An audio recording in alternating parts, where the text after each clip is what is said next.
Всем доброго раннего утра. Итак, продолжаем с вами вопросы ведьмы и мои ответы. Не знаю, сегодня успею ли дать ответ на все вопросы или придется снимать дальше. В любом случае, на определенное количество вопросов я сегодня постараюсь ответить. Ладно, зарядка не доходит. Начнем. Я уже говорила вам, что я собираю вопросы, которые под роликами задают люди иногда. И там наши дорогие хейтеры, облаивая меня, как раз дают возможность рассмотреть, то есть определенные вопросы, превращать их в лайне в вопросы, отвечать. И хорошо, спасибо им большое. Они дают очень большое поле для творчества. Есть на что обратить внимание, отвечать. Собственно, это тоже даже своим существованием они служат мне и моему развитию, и моей работе. Значит, я вам рекомендую смотреть все части вот этой лекции «Вопросы ведьме», потому что очень многое узнаете, очень много нужного и полезного, и на многие свои вопросы получите ответы. Вообще слушайте многие лекции, которые я сняла не просто так. Мир духов, мир мертвых, царство мертвых, потусторонний мир, загробная жизнь и так далее. Даже встречи с духами, рассказы, наших зрителей, голосовые рассказы и так,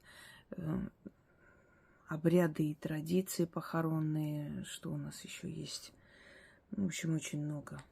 Тысячи и тысячи лекций, которые можете между делом, делая работу, делами занимаясь, слушать их, впитывать эти знания, потому что они вам пригодятся в жизни.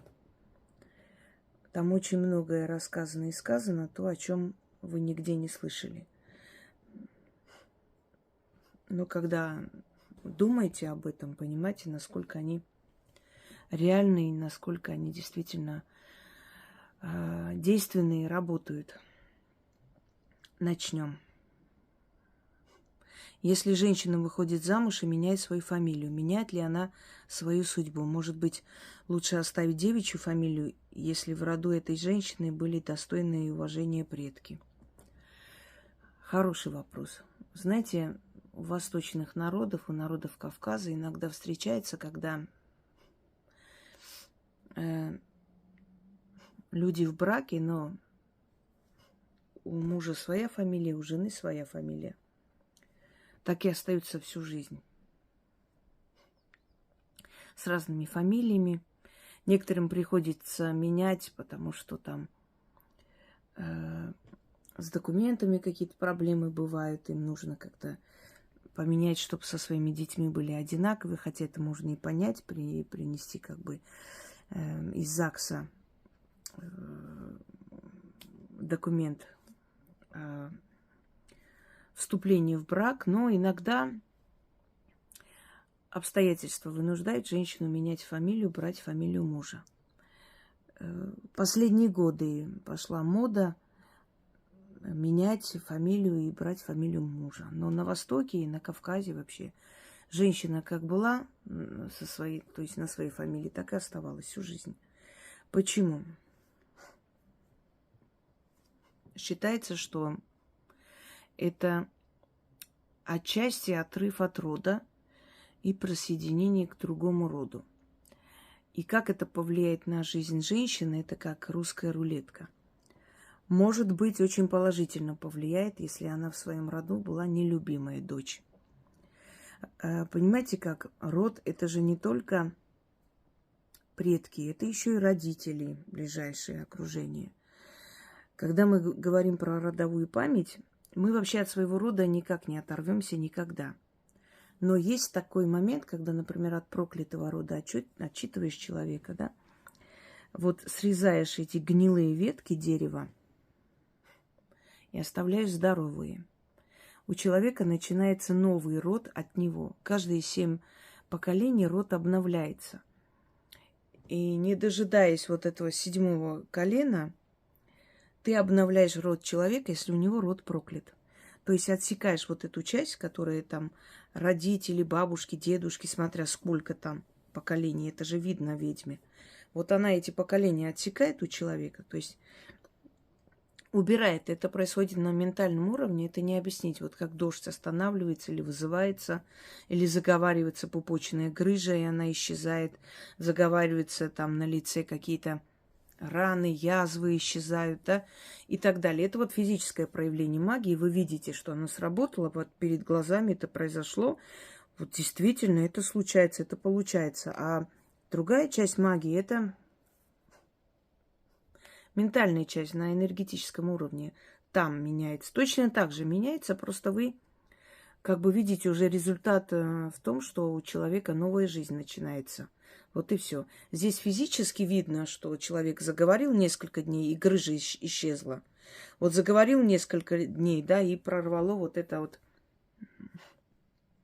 гнойное вот скопление, которое не могло уйти. Рожу заговаривает, оно прорывается, очищается, и человек начинает жить. То есть здесь вот видно, есть физическое проявление магии, оно более, как бы человек верит своим глазам, оно более доказательная база. То есть человек увидел и говорит, ну, вот вы говорите, а я же видел, у меня дед маминой стороны, он хоть и знал, что у него бабушка была знахаркой, повитухой, возили ее, принимала роды. Но человек такой вот, когда ему надо, он верит. Как только он получил свое, а это, наверное, просто так получилось. Вот он всю жизнь так, моя бабушка все время ругала, тебя за это накажут. И действительно наказали. И один раз он хромал, у него с ногой начались проблемы, в общем, воспаление вен. Врачи там что-то выписывали, он пил, ничего не помогало. Некоторое время облегчение вроде опять начиналось. И его отвезли к одной женщине. Ну, его бабушки уже не было в живых. Его отвезли к одной женщине. Эта женщина заговорила и сказала, что пусть он ничего плохого, ну, видимо, видящая женщина, пусть он ничего плохого не говорит насчет того, что вот я заговорила, и у него прошло. И бабка моя, ну, да, есть у него такой характер, не будет он ничего говорить. И деда моего понесло. Он пришел, я не верил, ёхарный трындец, ёхарный бабай, я не верил, ядреный капуста, его любим. Я так понимаю, ядреная капуста, но он как понимал, так ядреный капуста. Я не верил в этих всякие сказки, вот эти все ведьмы, там всякую вот эту всю... Ни хрена не верил никогда, а тут, оказывается, это есть, оказывается, и прошла нога полностью, он ходил, все нормально. И он столько раз сказал, я не верил, я думала, это все херня, а это все, оказывается, вон что. В конце концов, в один прекрасный день он проснулся, у него опять нога опухла и болит. И бабушка моя там, почем свет стоит, начала его материть. И они опять поехали туда, опять поехали. И эта женщина сказала, еще раз ты так сделаешь, 3-й раз ко мне не приезжай. Все, больше мы от деда ничего не слышали. И до конца своей жизни у него нога не болела вообще. И он нормально ходил. То есть я хочу вам сказать, что люди, по сути, свои скептики. Мы даже, когда рождаем ребенка, беременные ходим, до конца не осознаем, что внутри нас ребенок. Пока он не начнет расти, пока мы не увидим живот, вот тогда действительно к нам приходит это осознание, что у нас будет ребенок. Мы так устроены, нам надо видеть.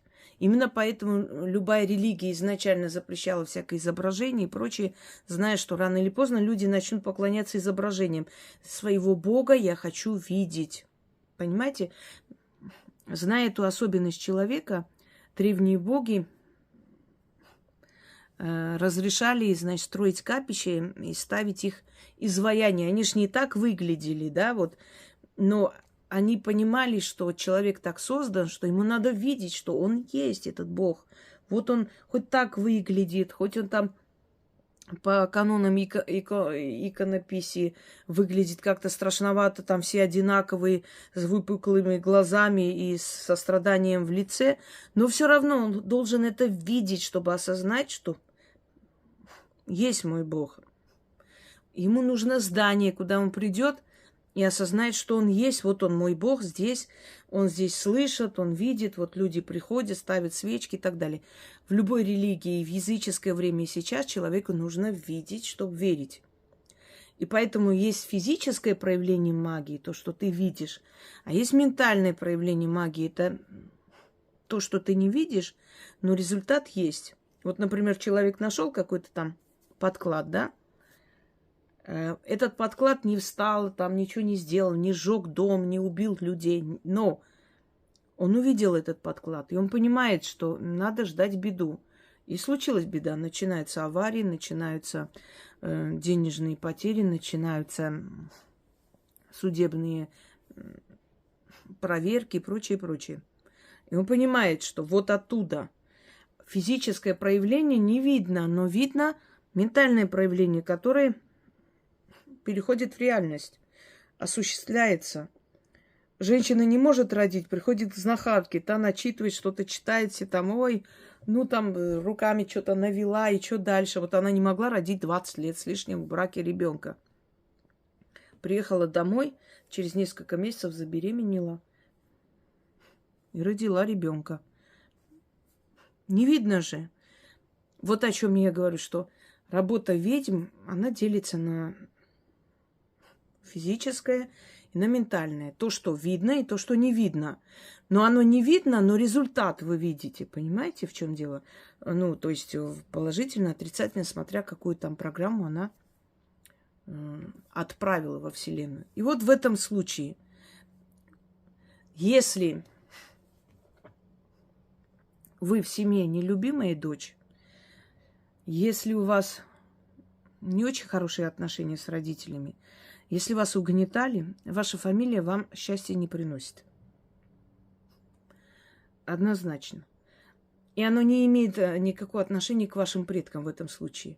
Эта фамилия уже пропитана болью. Вот как вы в одном доме живете, в котором произошли нехорошие вещи, вечно воспоминания нехорошие. Да? Люди почему, например, когда сходятся, они продают свои старые квартиры, покупают новый дом, начинают с нуля. В этом доме у них нет плохих воспоминаний. Наоборот, этот дом напоминает им о том, что они начали новую жизнь, что они переехали, что у них была любовь и так далее. И вот на основе добра они строят дальше свою жизнь. Когда дом пропитан болью, негативом, там счастья не бывает. То же самое здесь. Мой вам совет. Не бойтесь. Если вы были любимая дочь, вы поменяете фамилию или не поменяете фамилию, у вас ничего не поменяется в жизни в плохую сторону. Если вас любили в семье, вы можете поменять фамилию на фамилию мужа, и все будет так же, как было. Нормальное человеческое отношение и жизнь.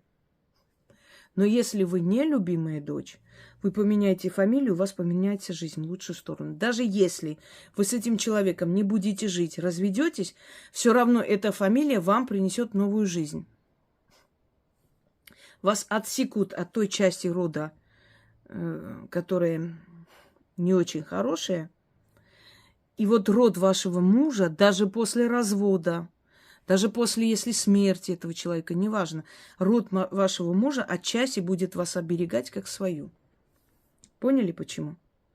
То есть на любимых дочерей смена фамилии никак не влияет в отрицательную сторону. Они как были под крылом своего рода, так и остаются. Для нелюбимых дочерей смена фамилии дает новую жизнь. И многие это подтвердят. Абсолютно новая жизнь. Вы под крылом нового рода начинаете менять свою жизнь. Так же, как смена имени, например. Смотря в какую сторону выстрелит. Это уже немножко другая тема. Об этом тоже поговорим с вами.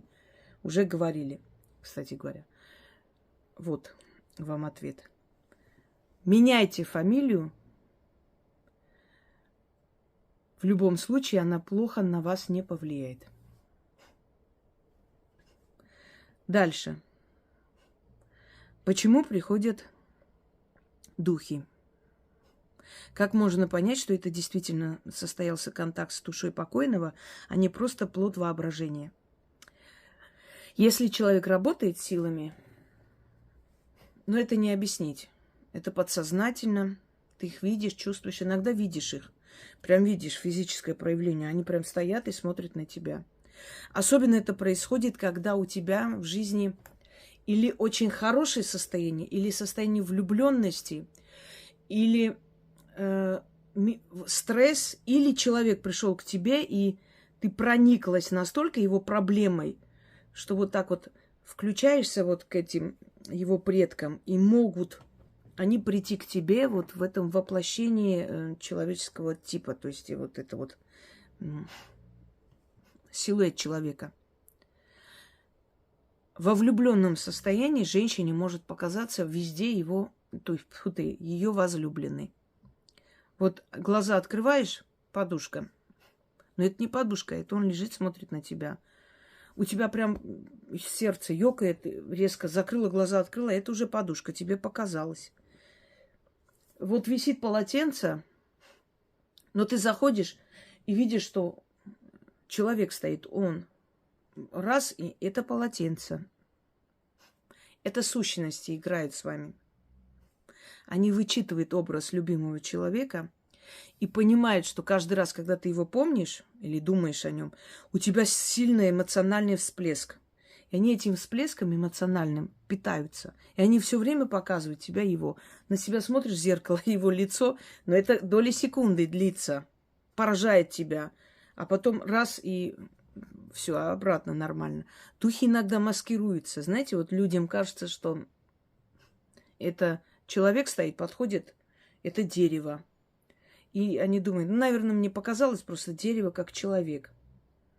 Ну, так натурально было вообще, как будто человек. Действительно человек. Ну, то есть душа стояла там, дух. Но они сливаются в силуэты. Души, то есть духи могут прийти, и души тоже, не только к ведьмам. Они к обычным людям тоже приходят, но обычно это души ушедших покойных. Если что-то хотят передать, они могут услышать, даже запах почувствовать дома, их присутствие ощутить, голос услышать. Такое может быть. Иногда доппельгангера видят. Например, зашли на кухню, сидит покойная мать за столом и смотрит. И у них ужас. Иногда она живая была. Вот зашел человек на кухню, увидел отца, который стоял у плиты, что-то жарил. Это доли секунды. Он повернулся, посмотрел и исчез. И тут через полчаса звонят и говорят, что отец умер. Или через несколько дней узнают, что умер. Или через месяц, неважно. Но долгое время не проходит, конечно, несколько месяцев от силы. Двойник пришел. Понимаете, о чем речь? Это тоже духи. Екатерина Великая себя увидела. Причем две императрицы видели себя, самое интересное. Анна Иоанновна видела и сказала, смерть за мной пришла. Екатерина Великая увидела, когда мимо гвардейцев она прошла в тронный зал. Вся в параде, там, при параде вся одетая. И они не могли понять, как так императрица, с чего она встала, час ночи, пошла туда. Но все-таки они не стерпели, сообщили об этом. И на шум, значит, она проснулась, спросила, что происходит. Те ей сказали, она не поверила, подумала, что это какой-то маскарад. Разозлилась, пошла наказывать ту, которая посмела так себя вести. Когда открыли тронный зал, на троне сидела она сама и смотрела на себя. И тогда один из гвардейцев закричал, кто ты, наглая особа, что смеешь так себя вести перед императрицей. И там мимо императрица расхохоталась и исчезла. Екатерина упала в обморок. Потом сказала: смерть моя пришла за мной. Хочу вам сказать, что Екатерина Великая очень даже верила в магию. Некоторые товарищи недалекие говорят, что она ненавидела магов, колдунов, чародеев. А они там про нее что-то там говорят, снимают. Екатерина Великая не любила шарлатанье, вот как сегодня. Того же афериста, этого графа Калиостро, который был просто иллюзионист и непонятный авантюрист. Но она верила в магию. Она сама в своих мемуарах не раз говорит о том, что ей предсказывали трон. И все именно так и случилось. И она не могла не верить, потому что сама, то есть верила в это, сама знала, была уверена. Не раз ей предсказывали, все сбывалось. С детства ей предсказывали. Ее лечил палач, исправлял спину, который обладал неким ясновидением. Он тоже ей сказал, что она сядет на трон. Потом она была немка. Немки очень искусны в этом деле, в этих шептаниях, в этих всяких заговорах, на ранении и прочее. Она сама это делала. И говорили, что она умела привораживать, поэтому мужчины были влюблены в нее и готовы были на все. И что она читала себе защиту, поэтому в нее не стреляли. И она смогла завоевать трон. И монаха Авелия, почему она заточила? Она разозлилась на него, потому что он сказал дату ее смерти. А потом этот монах сказал полностью всю судьбу Романовых Павлу Первому. И он написал это все, и он знал, что его убьют. Ему это сообщили. Потом его правнук сжег. Видать, испугался, что кому-то попадут в руки. Может быть, подумал, что сожгу, и это не сбудется, но, увы. Так что Екатерина Великая верила в это. Петр Великий в это верил. У него были придворные астрологи, он очень верил в это все. Но эти люди не могли терпеть вот это вот шарлатанье. Они-то знали, настоящая магия какая. Они сталкивались с такими людьми. И поэтому преследовали тех, кто не настоящий. Но она никогда не запрещала магию. Нет такого указа. Не было у нее... Она запрещала бродяжничество. Она не любила этих мнимых юродивых, которые под видом святых просили милостыню. Она была человеком очень работоспособным, много работала и хотела, то есть требовала себя и от других. Но она никогда не запрещала там магию, колдовство. Люди шли к этим бабушкам и при ней. И никого она там не сажала при своем царстве, никого не жгла, никого не секла за колдовство, никого в Сибирь не отправляла за это. Это все фигня. Верила она. Верила более чем кто. Если человек не верит в это, она не будет в своих мемуарах ни раз говорить о разных пророчествах, о том, что она сядет на трон. Она об этом сообщает. Она говорит о встрече с душой, что она видела потусторонний мир. Что ей во снах было предупреждение. Она много раз говорит. Она очень мистический была человек. Просто она умела отличать настоящих от вот таких вот. И вот таких вот она не любила. А настоящим она не мешала. Где там закон преследования ведьм или колдунов на Руси во времена Екатерины Великой? Не было такого никогда. Никто вообще из Романовых этого не делал. Это делал Николай II по совету жены, вот когда Распутин, вот этот вот аферюга, приблизился к этой не очень умственно полноценной царице. И вот он хотел таким образом устранить конкурентов, собственно говоря, чтобы не уличили его в его шарлатанстве. И все, что он знал, это всего лишь народные заговоры, которыми все пользовались. Это было, знаете, обыденное, бытовое. Это не было чем-то таким невероятным. Просто царица наша, обладая таким детским умом, не знала и была далека от народа. Если бы она была близка к народу, она бы знала, как останавливали кровь. Элементарный народный заговор. Ты душа моя душа, ты руда моя руда. Стань кровь в ране, как вода в Иордане. Все.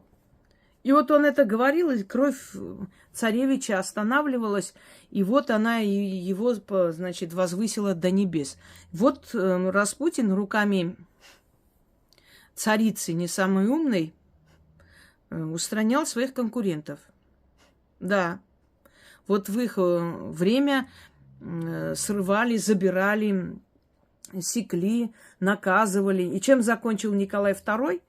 Вот такую борьбу с магией мы все знаем, правда? И те, которые начинают свою борьбу с магией, неважно с какими намерениями, у них карьера заканчивается очень быстро и плачевно. Некоторые говорят, что в советское время это пресекали. Друзья мои, в советское время больше охотились за религией, чем за магией. Правда, шаманов запрещали и так далее. Это было, если там кто-то доносил, могли вызвать и там напугать, но еще не было ни одного случая, чтобы сажали колдунов или ведьм, чтобы именно сажали. У этих людей защита есть, понимаете? Если ты себя не можешь спасти, как ты можешь других этому учить? Вот в чем дело. Поэтому у них есть защита. Они могли себя спасти, они все равно работали. Ну и вообще верхушка Советского Союза была очень, скажем, очень оккультная. Они все эти праздники, все эти дни не просто так выбирали, все эти символы и прочее, прочее. Так, пойдемте далее. Да, насчет покойника. Так вот, кто работает с миром мертвых, те не могут объяснить, как это происходит. Мы их видим, где-то чувствуем, кто-то нас зовет, кто-то приходит во сне, кто-то через сонный паралич что-то может нашептать в ухо, сказать, и это сбудется. Кто-то голосом предупреждает. Я этот случай рассказывала, могу и всех мастей начали это себе приписывать. Я просто удивляюсь. Неужели у вас, я не знаю, как бы... Ну, в их жизни ничего не случалось, действительно. Откуда им брать истории? Я вам говорила, что в квартире, когда я была в Москве, я услышала на кухне лай собаки моего детства. Бухара его звали. Огромный пес, кавказец, серый, такой большой пес. Все его боялись, кроме меня. Я к будке подходила. Бабушка моя чуть в обморок не падала. Ой, выходи, ой, отойди, ой, не могу. Боялась жутко. Я не боялась. И он понимал, видимо, чувствовал, что я не боюсь. И вот не кидался, не знаю. Этот Бухар, это такой царь собак. Когда он начинал лаять, все собаки затихали от страха. Такой вот, такой лай был, как у льва, прям рев. Так вот, вот эта вот собака моего детства. Не наша, соседская собака причем. И он залаял. Я потом поняла, я не сразу, конечно, сообразила, большая собака. Я потом вспомнила по этому лаю, думаю, такой знакомый собачий лай. Где я это слышала? Мне же остается в памяти. Вот наш пес этот, соседский, наш любимый пес. Он залаял на кухне. У меня первая мысль. Может, через балкон эта собака пробралась? Была зима, балкон закрытый. Потом, как он может через балкон? Балкон, и что же, там перегородка есть между балконами. Я так потихоньку, осторожно заглянула на кухню. Потому что я не знаю, как он там туда попал, этот пес. Никого нет. Но я забыла кофе. И уже пламя поднимается. Вот еле успела, потушила, и все. Он меня предупредил, понимаете? Вот это вот. Либо кто-то этим лаем меня предупредил, либо душа этой собаки, она рядом, потому что я любила эту собаку и иногда помогает. И еще один раз он меня спас Но этот лай услышала не только я, это услышал человек, который хотел на меня напасть. Тогда я работала администратором передвижных дельфинарий, там вот по-разному. Цирки Шапито, зоопарки, лунопарки. Да, вот администратором работала, очень тяжкий труд. Тогда не было такой возможности через карту передавать. Не было еще этих карт и прочее. На почте я получала большую сумму денег, потом ездила, уже снимала квартиру через агентство. Актерам этим целый месяц должны были. И вот расплачивалась. И брала большую сумму денег. И за мной, видимо, кто-то увязался, поскольку я там допоздна была, пока взяла, пока туда-сюда, потом куда-то еще зашла в магазин. Кто-то за мной шел. Я так предполагаю, что они поняли, что я из банка выхожу. Уже было так затемно. Я в переулке захожу. За мной человек. И он начал ко мне подходить. Я понимала, что сейчас нападет. Вы знаете, это страшное ощущение. На меня нападали несколько раз. Это даже не то, что жуткое ощущение. Я не знаю, почему мне судьба дала все это испытать. Наверное, для того, чтобы я любого человека могла понять. Когда показывают по этим сводкам, изнасиловали, там убили. Ой. Я полностью понимаю, чувствую, что почувствовала жертва. Это такое ощущение, как будто тебя в капкан взяли. Вот мне кажется, звери, которых ловят в этот капкан, ненавижу людей, которые этим занимаются. Мне кажется, в этот момент вот именно это чувствуют эти звери. Животный ужас сначала, а потом холод, потом мозг тебе начинает подсказывать, как спастись. Серьезно. Вот эти вот, как в фильме, нету этого. Тебя парализует от ужаса для начала. А потом начинает включаться хладнокровие, а потом ярость, злость, что я тебе не раб, я не твоя собственность, ты кто такой, чтобы меня хватать. По-разному. Так вот, он подошел ко мне, я чувствую, сейчас нападет, и вот этот вот собачий лай. Тот же лай. И я услышала, и он тоже. И он убежал. Он, наверное, думал, что там кто-то с собакой гуляет. Я тоже так подумала. Я побежала быстро в подъезд, поднялась, а там такое открытое пространство, там видно, если кто-то гуляет, понимаете? Это маленькое здание, двухэтажное. На первом этаже я снимала эту квартиру на месяц. Я подбежала туда, закрылась, конечно, и начала смотреть с окна. Никого не было там. Не мог никто там в этот момент ходить с собакой. И это был тот же самый голос, тот же самый... И много раз в моей жизни мертвые мне давали подсказку. Я понимала, что это мертвые. Я в толпе видела человека. Мужчина очень красивый, вот невероятной красоты, неземной просто. Может, не мертвый, а дух, да, скорее всего. Я видела его, он просто вот в толпе. Почему-то мне показалось, что я его либо знаю, или что-то тут не так. Хотя я была еще молодая, не могла понять. Ну, не земной, не человек это был. Ну, увидела.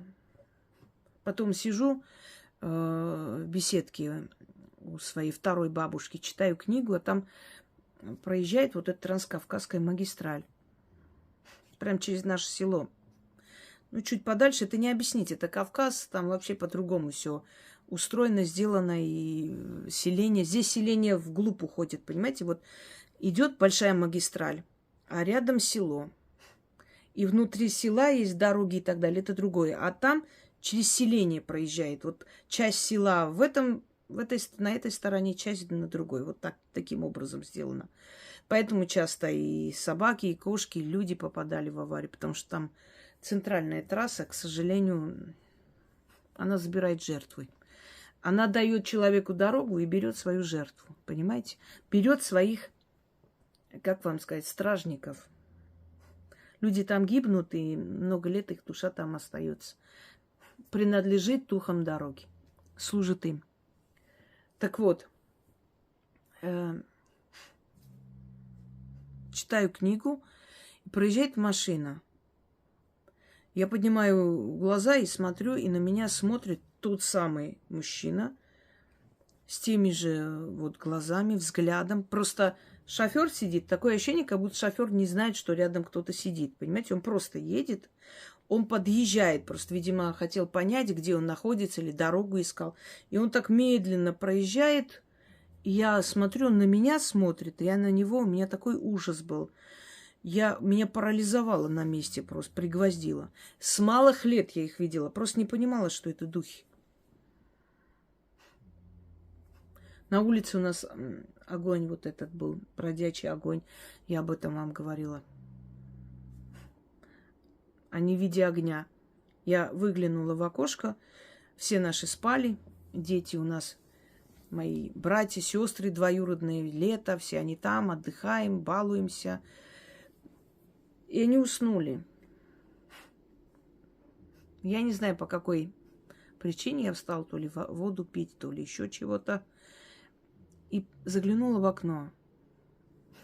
У нас во дворе гуляет огонек, как зажигалка, знаете, просто невидимая зажигалка. Такой маленький огонек. Язычок пламени. И он туда-сюда мечется, и вдруг резко, как будто остановился и стоит, смотрит на меня. То есть вот он как будто понял, что я на него смотрю. Я, конечно, потихоньку так от окна на этого отошла, и все храпят, и у меня был ужас ужасный.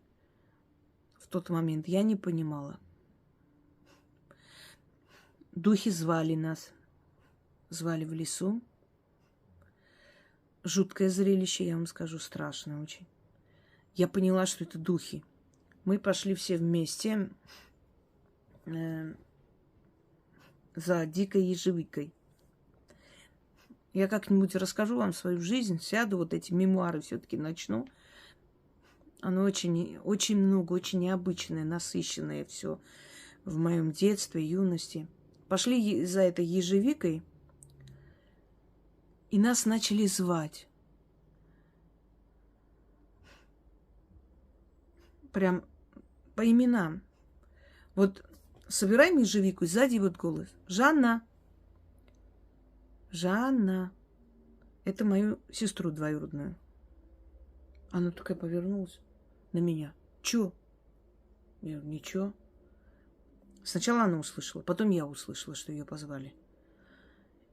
Начали нас звать, как будто с нами игрались. Сначала мы подумали, там, знакомые. Думаем, ну и дураки, блин. Спрятались там, наверное, и над нами, значит, издеваются. Пошли, посмотрели, нет никого. Она говорит, это, наверное, вот эта вот Сусана, которая должна была тоже сегодня пойти, она вот сейчас дурачится. Ну, выходи уже, мы уже услышали тебя, хватит ерундой заниматься. И они опять начали звать. Потом меня позвали. Потом смех начался. Знаете, такой дьяволический смех, неестественный. Ты же не смогу это, ну, как-то так перенести, передать. Вот так вот. Жуткий смех. Мы эти ведра бросили и с таким ужасным криком оттуда свалили. Потом моя бабушка сказала, что вам кто вообще разрешал идти вот в ту сторону? Туда нельзя было идти, там за мост, вот туда дальше. В этом месте много за историю нашего села, ну много как, 10-15 человек утонуло за последние 50-60 лет. Заманивают их туда, потом топят. То есть ты падаешь и не можешь встать, или, ну, я не знаю, морочат как-то. Вот так. Понимаете, вот это не объяснить. Это когда возле тебя люди понимают, слышат то же самое. Ты понимаешь, что это духи, это потусторонние силы. Это когда тут лай собаки, и ты приходишь, видишь, что тебя предупредили. Значит, это не показалось, значит, это для чего-то было сделано. Это когда ночью тебе что-то говорят и случается. Вот. А что касается плод воображения, как бы вам ни хотелось соединиться с потусторонним миром, как бы вам не мечталось видеть, слышать больше, чем другие, я вас очень прошу, никогда не придумывайте, не выдумывайте себе это. Вот не выжимайте из себя. Нельзя этого делать, это плохо закончится. Человек начинает выдумывать. Вот кошка прошла или что, мне начинает отправлять. Понимаете, я вам скажу одну вещь, вы, наверное, удивитесь. Я скептик. Не потому, что скептик это не означает не верующий в ни во что, не верующий в мир духов. Нет. Я в этом отношении скептик. То есть я должна действительно видеть.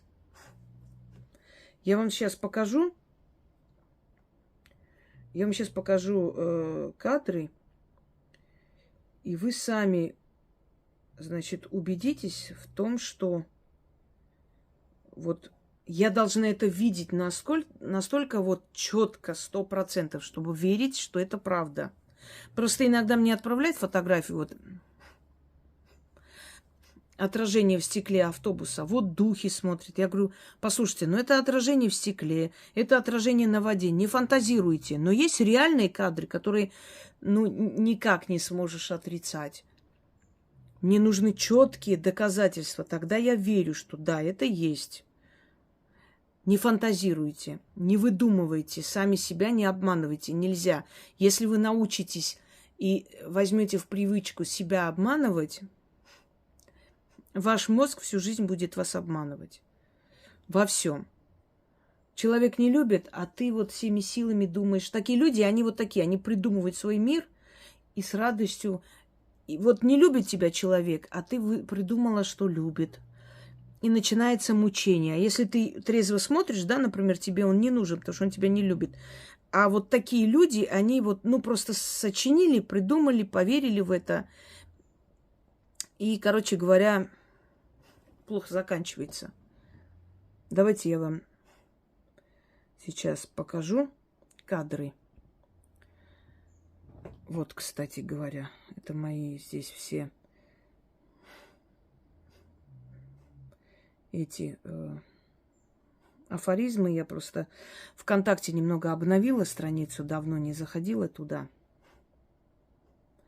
Вот смотрите. Это человек сделал запись из камеры наблюдения. Это бензоколонка, она там работает. Ну вот видите, там разные эти. И на улице, смотрите, как этот шар передвигается. Он как человек как будто ходит. И шлейф от этого вот шара, видите, такой. Вот, смотрите.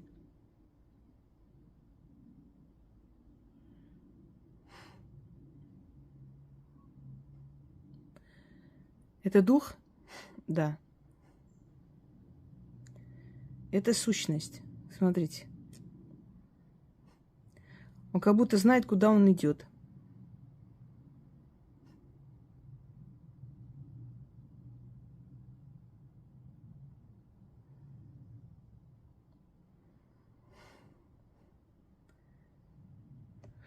Вот когда такие настоящие кадры, тут уж ничего не скажешь, понимаете?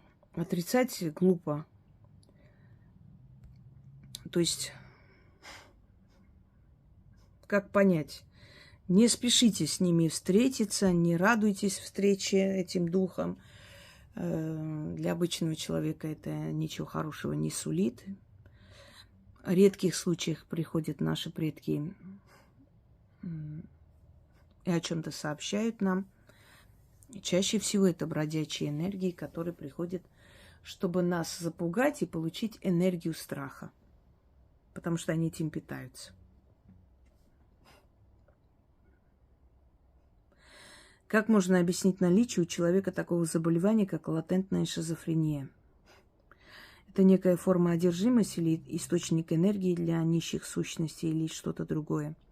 Хороший вопрос. Понимаете как? Иногда человек абсолютно нормальный, Но он сам придумал свой мир и в это поверил. Например, есть женщины, которым кажется, что все в них влюбляются. Вот если с ними по-человечески поговорили, у них такой комплекс неполноценности в детстве. Их так часто называли дурами, тупицами, уродками и так далее, что если кто-то хорошее слово сказал, доброе, то этому человеку кажется, что все, влюбились. Ну, то есть... Звук какой-то, ладно. То есть, ну как, по-другому же не бывает. Без влюбленности же со мной по-человечески не должны обращаться. И на этой почве у человека может либо развиться эта шизофрения, либо она есть, просто она проявляется таким образом. Если так понаблюдать, вы можете увидеть у таких людей, во-первых, огромное желание быть ведьмой. Они обижаются, когда им говорят что-то.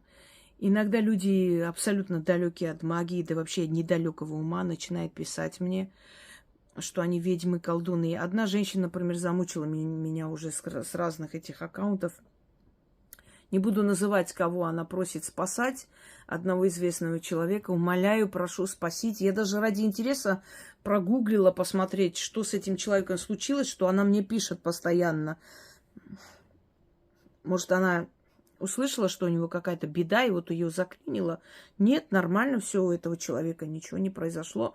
Она мне каждый день пишет: я вас прошу, умоляю, спасите, я вам дам свою силу, мои предки со мной входят в контакт, они что-то там говорят. Шизофрения. А тут уже не латентная, а прям открытая шизофрения. Мы все, как там врачи говорят, нет нормальных людей, есть недообследованные. Мы все со странностями, особенно, например, люди талантливые, люди гениальные, например, тот же Сальватор Дали. Можно сказать, что он шизофреник, да. Тот же, кто у нас, из художников, певцов, ну, огромное количество людей.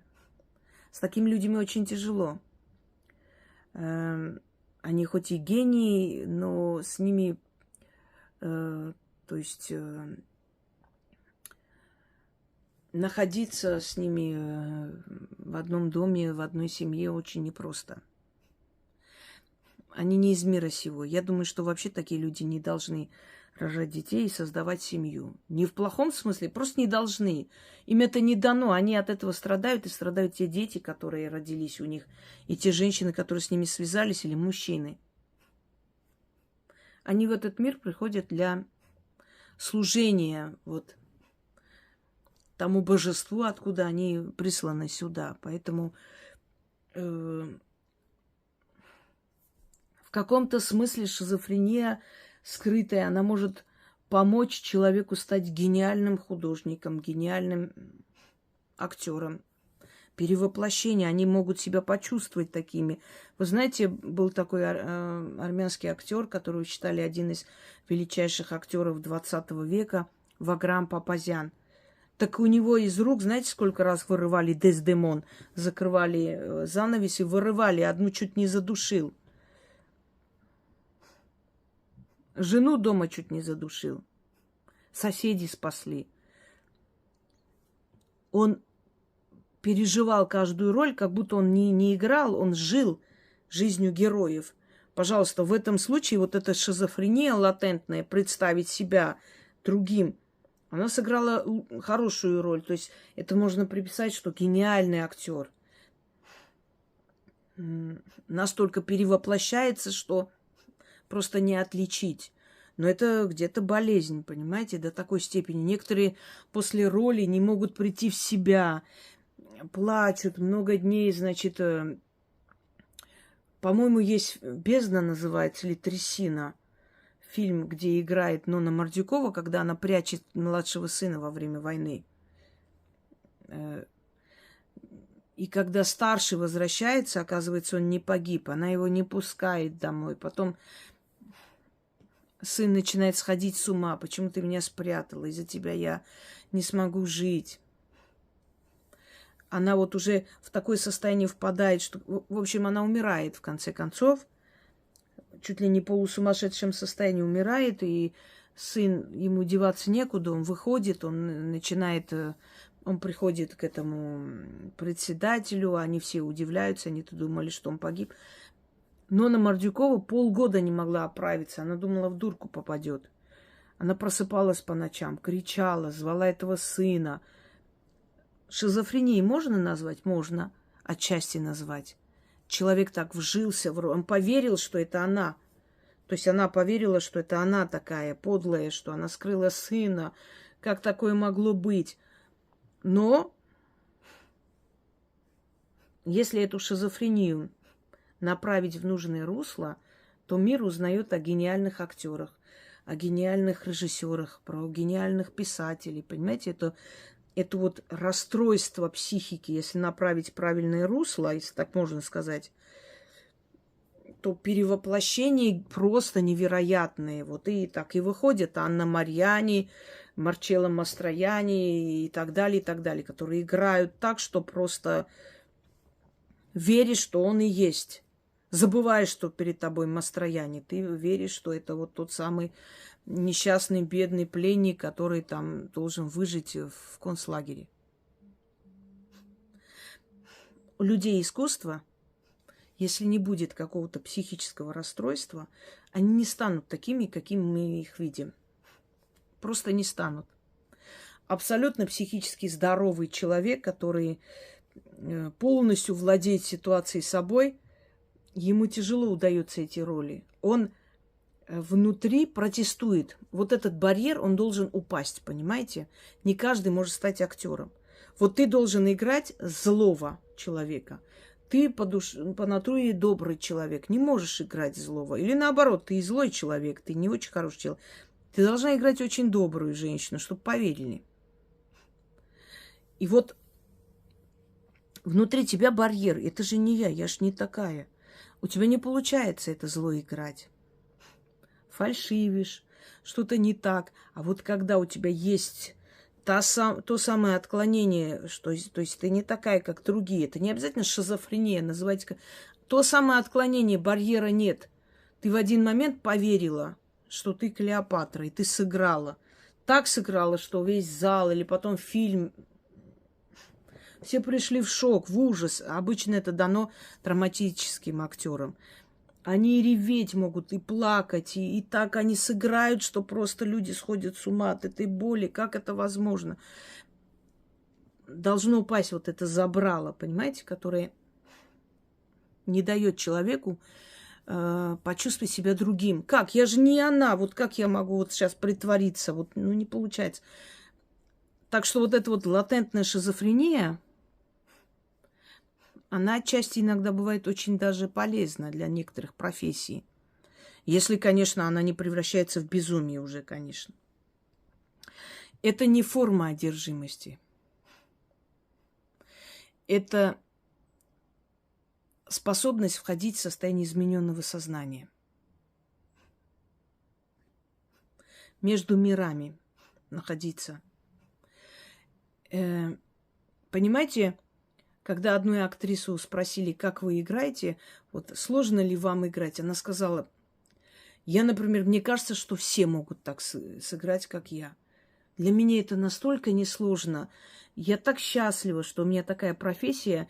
Я делаю то, что мне нравится, мне за это еще и платят. Вот так она сказала. Я верю, что для нее это несложно. Понятное дело, что не всем это дано, но она воплотилась в это и сыграла. Помните, Васу Железнову сыграла Вера Пашенная? Она сходила с ума перед этой ролью. Она готовилась. Поэтому старые фильмы я люблю смотреть, потому что там язык богатый, чистый, красивый, во-первых. Во-вторых, там игра есть. Там веришь в это. Сегодня вот за 5 минут снимают, что там она сказала скороговоркой, сели по компьютеру, исправили, тут сделали там фотошоп, фон сделали горы. Это не игра. Когда человек готовится к этому, когда человек входит в эту роль, он становится единым целым со своим героем, это на экране видно. Это видно по мимике, это видно по внутреннему... Понимаете, оно все выходит наружу, эти все эмоции, это все состояние. Она может плакать, реветь в кадре по-настоящему. Она может сорвать голос. И это оставляют режиссеры, потому что это очень натурально и по-настоящему. И это все видно. Вы не думайте, что за 5 минут сыгранная роль и роль, к которому готовились 5 лет, одинаково выглядит. Нет. Поэтому те фильмы оставались на века. Так вот, Вера Пашенная, она в этом фильме там закрывает, открывает, ключи у нее от всего, от сейфа, от этого, того. Она никогда не закрывала дома ничего, она начала все закрывать. На удивление родных она начала закрывать шкафы, носить эти ключи с собой. Они не могли ее узнать, но они понимали, что она готовится к новой роли. Она перевоплотилась в Васу Железную, понимаете? И сыграла так, что просто, ну вот смотришь и наслаждаешься этой игрой. Вообще фальшивой ни одной нотки нет. Перед тобой не Пашенная, перед тобой Васа. И все, никаких отклонений в сторону. Вот, это тоже отчасти шизофрения. Кто-то скажет, да ладно, ну хватит, ну пойдешь сыграешь быстренько и все нормально. Нет. Она решила, что она Васа и сыграет Васу. И сыграла. А сейчас что? Сейчас смотреть нечего. Сейчас фальшивая игра. Даже если хорошие актрисы там все равно как-то красиво там преподносят, в любом случае нет этого характера роли, понимаете? Они все одинаковые, во-первых. А если они все одинаковые, то какая разница, какой актрисе дать эту роль, правда? Если они одинаковые, одинаково говорят, одинаково выглядят, одинаково накрашены, нет индивидуальности, нету. Вот и все. Так что вот на ваш вопрос, вот эта шизофрения, что это? Это состояние измененного сознания. Если человек, понимая свою странность, направляет ее в хорошее русло, он добьется больших успехов. Если человек, понимая свою странность, направляет не в те русла, начинает себя мнить ведьмой, колдуньей, какой-то мнить себя какой-то, не знаю, вершительницей судеб и так далее, он в итоге придет к краху, потому что это начнет развиваться, и он начнет сходить с ума, и все. Понимаете? И не будет никакой гениальной актрисы и писательницы. Будет сумасшедшая, которая закончит свои дни где-то там. Это не одержимость. Одержимость совершенно другое. Об этом мы уже говорили. Так. Во время проведения ритуала, поворачиваясь на все 4 стороны света, нужно ли строго придерживаться севера, юга, запада и востока? Нет. Понимаете, мы не компас. В одном положении юг и запад от нас по другую сторону, в другом положении совсем по другую сторону. Не нужно. Это чисто символически. Вы называете все 4 стороны света, более ничего. Я как бы все это упрощаю для того, чтобы человеку было легче, чтобы все эти условности, трудности, барьеры сместить, чтобы ему легче было как бы провести, получить результат. Может ли ведьма использовать детскую кровь в своей работе, например, анализ крови, взятый в роддоме? Может, но не должна. Все, что касается, знаете, вот эти вот еще продают послед врачи. Будьте осторожны. Рожайте в таком месте, где вы доверяете этим людям. Между прочим, вы можете это потребовать, попросить забрать. Они обязаны вам дать. Вы можете это закопать и знать, что оно... Если ребенок родился в рубашке, вот, обмотанный, то лучше это хранить. Это каким-то образом, значит, сушится и так далее. Не очень приятный разговор, но сохраняется. Это как оберег. Но поскольку вы не знаете, не умеете, как этим пользоваться и прочее, лучше это предать земле. Вот и все. Напослед берут и скидывают плохую судьбу на судьбу младенца. Есть такие. Понимаете, как магия, это как меч. Вот тебе дали в руки меч, ты можешь этим мечом убить, а можешь защитить.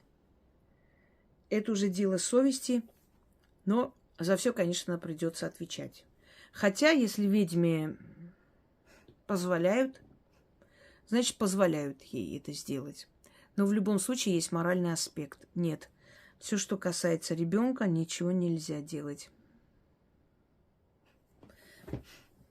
Тот, кто такие вещи заказывает, должен знать, что ответ придет не на ведьму, а на заказчика. Не трогать. Это невинность. Это чистый лист. Рожденная жизнь, и оно ни в чем не виновато. Ни за что не трогать. Ни кровь ребенка, ни волосы ребенка, ни детские могилы. Ничего. Есть колдуны, которые в древние времена забирали души детей, крали для себя. Существовали такие темные обряды. Даже вот эти вот колдуны Вуду, которые известны своими зловещими ритуалами, даже у них есть такое определенное течение, называется изгойство. Это люди, у которых нет ничего святого, которые могут коснуться и беременной женщины, и скинуть на нее свои бедствия и болезни, и младенца. Понимаете, сила могущества дается, оно не отберется, даже если кто-то сделает такой ритуал. Но есть моральный аспект. Не надо никогда ни за какие деньги на такое соглашаться. И кровь ребенка тем более. Можно, но не делайте. Никто.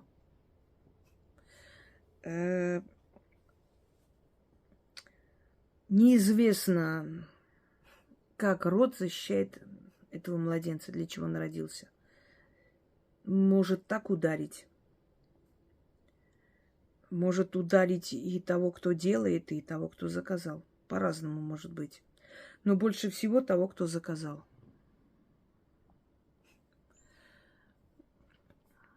Так что нет, это вообще закрытая тема, табу.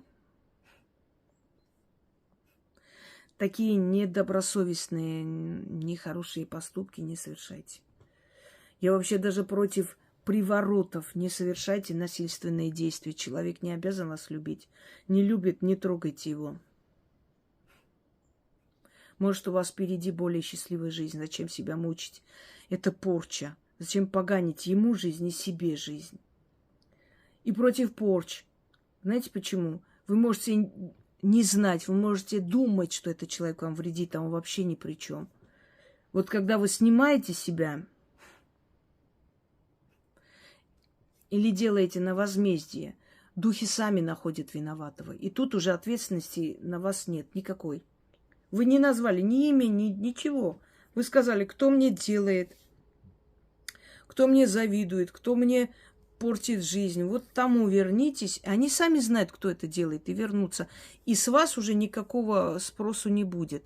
А вот если вы приходите там, Василий Петрович, чтобы там сдох, а может, Петрович вообще ни при чем в ваших бедствиях? Вам, может, показалось? Или вам какая-то магуйка сказала, и вы поверили? Вы уверены, что он виноват, чтобы вот так вот сделать? И даже если ваш муж подло поступил, бросил вас, не делайте порчу. Просто начитайте ему воздаяние за все, что он сделал. И силы сами решат, как его наказать. Накажут даже хуже, чем порча была бы. Но ответственности у вас не будет, понимаете, за это. Потому что вы всего лишь попросили: накажи того, кто мне причиняет боль, кто мне делает зло. И они сами нашли этого человека и наказали. И на вас уже ответственности нет. Вот о чем речь. Дальше.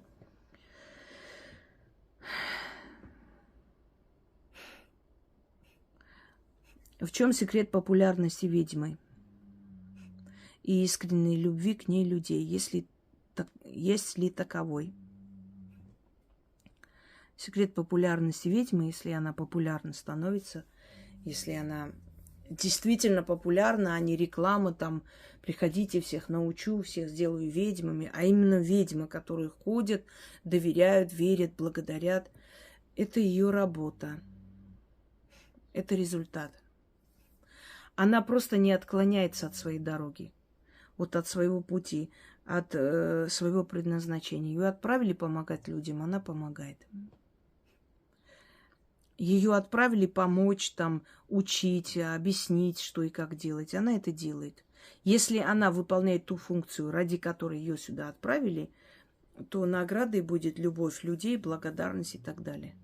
Как там, когда к Сталину пришли и сказали, мол, деревенские врачи жалуются на свою маленькую зарплату, мол, за эту зарплату даже, значит, еду не купить. И он сказал, как?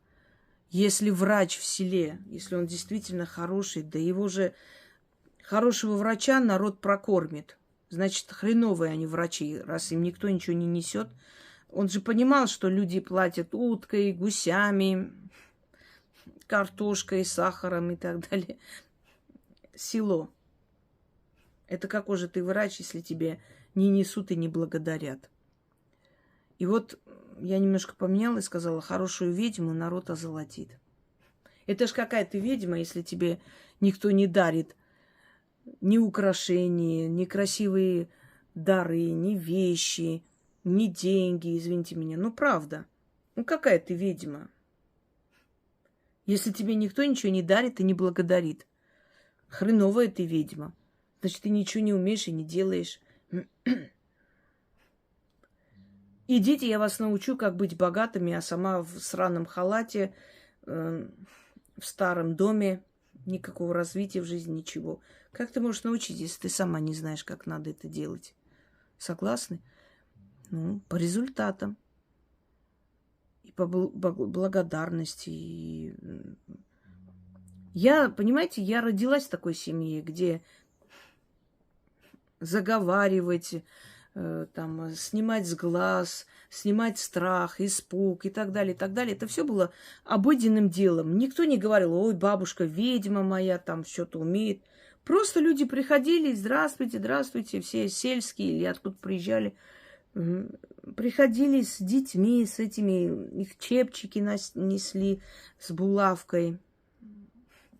Еще что-то на сахар заговаривала меня бабушка, потом, значит, клали на язык ребенку. Через некоторое время становилось легче. Эту, как он там, гемангиома называется, да, вот это вот большое пятно родимое. Заговаривала, и постепенно она бледнела, начинала уходить, уменьшалась. Пупочную крыжу, бессонницу. У кого-то корова перестала давать молоко. У кого-то дочь страдала падучей болезнью. Вот скрывали, боялись, что замуж не возьмут. Один раз мы пошли с ней. Это было страшное зрелище. Она там упала, потом начала в конвульсиях биться. Я до сих пор помню, как, знаете, как зарезанная курица начинала биться просто. Так вот прыгает аж на земле. Жуткое это состояние. Но это не этот... Все, уже забыла. Не эпилепсия. Может, вид эпилепсии, не знаю. Но это не падучая болезнь. Вот, то есть падают, начинают биться. И по-разному. Может, это тоже называлось эпилепсия, падучей болезнью. Кто его знает. Но... И бабушка моя заговаривала, на воду читала, она пила там 6 дней кряду, вечеров, да.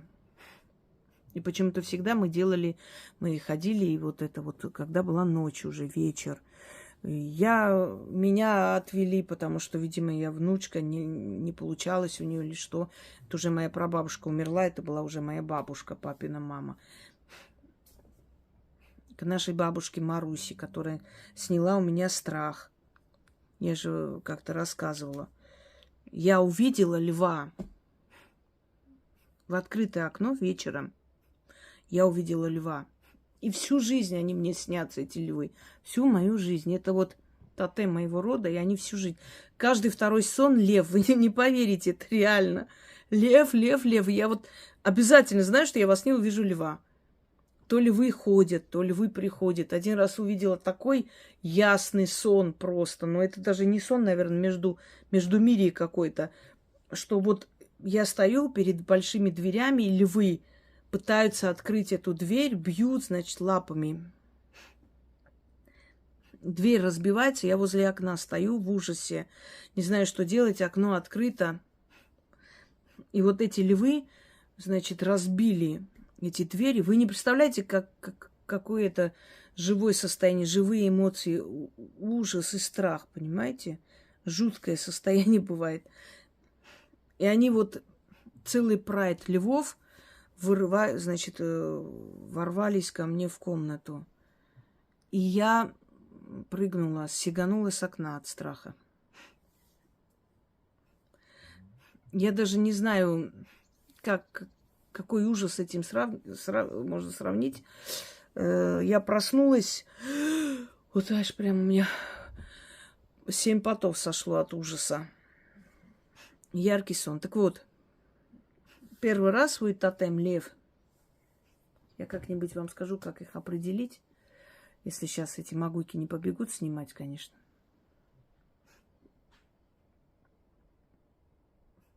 Вечером смотрю на улицу, просто выглядываю в окно, и я вижу огромного льва, который прям в воздухе стоит, этот лев.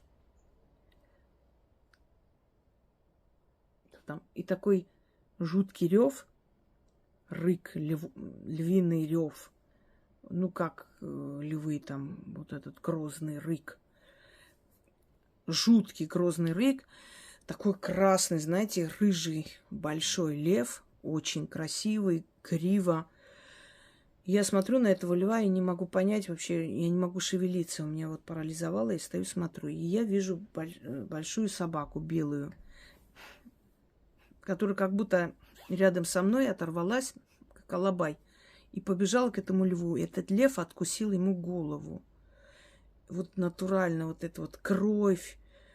Значит, эта собака даже не успела крикнуть. Он просто откусил его голову, лев, и смотрит на меня. Я, наверное, упала в обморок, я так понимаю, потому что я проснулась от того, что я лежу на полу. Я боялась подняться, чтобы не увидеть этого льва опять в окне. Я начала ползком подходить к кровати. У меня мама зашла, увидела, что я ползу по полу, подхожу к кровати. И она говорит: ты чего так ходишь? Что случилось? Я говорю: ничего. Я подошла к кровати, накрылась одеялом и вот не выходила. И вот как только начинало темнеть, я забивалась в угол, сидела в углу, и вот так вот в одеяло мне не могли ни заставить ни пойти куда-то, даже в туалет пойти. Я не шла до утра.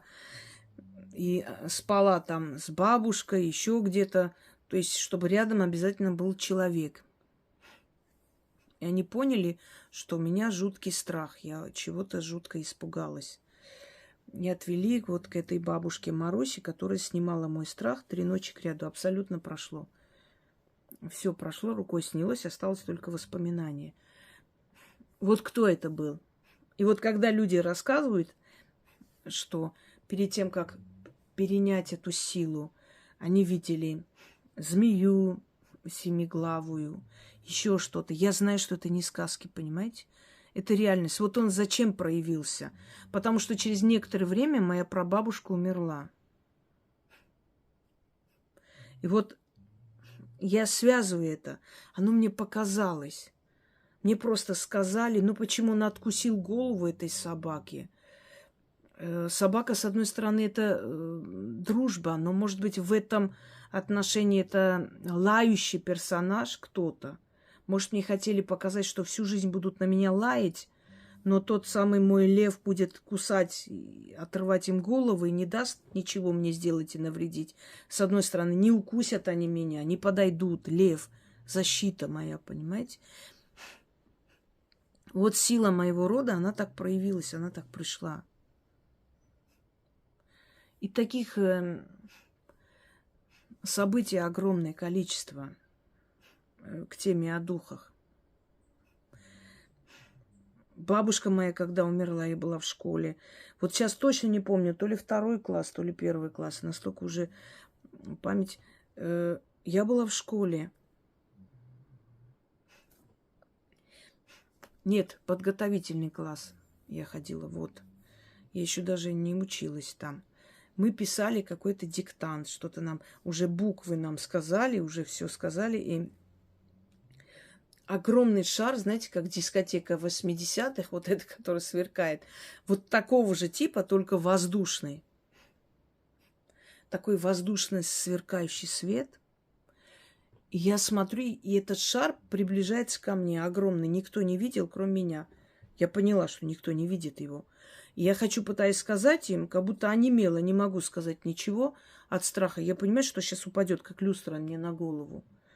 Она упала мне на голову. Я ничего не почувствовала. Она просто вот так раз упала и куда-то исчезла. Я крикнула. Мне учительница сделала замечание. Это что такое? И я ничего не ответила, сижу. Потом она: почему ты побледнела? Что с тобой? Тебе плохо стало? Я говорю: нет, нет. Она потрогала, у меня температура, ничего нету. Ну ладно, иди попей воды. Я пошла, значит, попила воды, вернулась назад. И когда потом нас забрали, у нас дядя наш забирал оттуда, я пошла домой и узнала, что бабушка моя умерла. Прабабушка. Вот. Я, конечно, тогда ничего не поняла. Это сейчас я анализирую и сопоставляю. Эта сила пришла и упала в меня. И пошло-поехало, и начались все эти видения. Это сводит с ума. Вот это та самая шаманская болезнь, которую можно и ведьминой болезнью назвать. Это звуки, это видения, это ночные какие-то кошмары, это тебя зовут, это тебя называют по имени, это ночью я проснулась от того, что трубят просто трубы, знаете, вот прям просто трубы, как эти военные трубы средних веков. Естественно, никто не слышал, кроме меня. Потом начала видеть, как через наши ворота кто-то проходит, люди идут. Это у меня от предков моих. Мой дед был медиум. У меня есть о нем рассказ. Прабабушка моя. Ее мать была... Нет, не мать, извиняюсь. Ее бабушка была сильная ведьма. Моей прабабушки бабушка. К ней ходили, как она рассказывала. Наша вот, по нашей линии, моего деда, сестра. Ремсо ее звали. Я так понимаю, это Рима. Более такое сельское, кавказское произношение. Не интересовалась, правда. Редкое имя Ремсо. Сейчас уже так не называют. Вот ее сын Вазген. Она тоже владела определенными знаниями. И муж запрещал. К мужу пришел старец, который сказал, что если ты будешь запрещать, то тебя не станет на этом свете. Он сначала испугался, потом опять начал запрещать ей этим заниматься. И посреди бела дня просто его убила молния. Молодость убила. Когда этому Вазгену исполнилось 19 лет, по-моему, где-то так, ему во сне пришел тот же старец и сказал: то, что убило твоего отца, поможет тебе лечить людей. И он говорит: как? Ты будешь лечить людей огнем. Приходили эти заговоры, этот человек записывал, этим лечил. Он сказал, пойдешь туда, где твой отец погиб, и заберешь оттуда камни. А там оказалось эти кремни, понимаете? Он принес их, начал бить эти кремни друг от друга. Вот эти искры. Потом начали приходить ему разные заговоры. Он лечил кожаные болезни. Я помню, и меня водили к нему как-то, и потом мою сестру двоюродную. Что-то у нее там случилось, она прям чесала, аж кожа была вся в волдырях, ноги были там жуткое вообще зрелище. И нужно было ранним утром, я тоже с ними навязалась и пошла. Очень рано утром, 5 утра аж бабушка нас... В общем, он заставлял ее ходить по росе, потом сажал и начинал бить этим кремнем. И вот это вот искры летели, значит, на ноги. 3 утра, по-моему, так ходили. Полностью исчезла. К нему приезжали из разных городов и стран даже. Он лечил разные болезни, кожаные, там, грудную жабу, в общем, детей больных возили к нему. Это у меня вот так вот от всех, понимаете, собранное в одну кучу. И как-то все вместе мне дали. В награду. Вот. И поэтому я, как вам сказать, я выросла в этой атмосфере, и для меня это обычная жизнь. Те люди, которые где-то что-то прочитали и начинают думать, что они такие великие мудрецы, ой, я вот это знаю, вот такое есть, вот в магии так должно быть. Я смотрю на них, ну, мне смешно, правда. У нас не было в семье такого. Ой, мы ведьмы, мы ведовская семья, у нас должно... Просто бабушки мои, просто к ним приходили, просто они лечили, никто их ведьмами не называл. Просто говорили вот к этим женщинам, к знающим женщинам. Вот есть женщина, которая помогает, есть женщина лечит, есть женщина там начитывает. Или просто вот у нас вот такая-то бабушка, баба Маруся, надо к ней пойти, все. Никто не говорил, баба Маруся ведьма, идите к ней. Нет, просто баба Маруся там отчитает, вот страх снимет, еще что-то, пойдемте. И мы когда пошли, я до сих пор помню, мне перед глазами прям вот просто живая картина, они с бабушкой моей пили чай. Вот представляете, это так вот прям тяжело осознать, что люди уходят. Последний вечер мы когда пошли, она начитала, мне уже все хорошо, я там сижу, угощаюсь, мне фрукты принесли, и ее внуки, снохи, дом полный народу. И бабушка моя сидит, и она не хотела ее отпускать, и говорит, Нина, знай, говорит, когда 3-й раз читаешь, надо несколько часов посидеть. И она так, ты, говоришь, сейчас мне зубы не заговаривай. Где там написано, несколько часов надо после этого посидеть.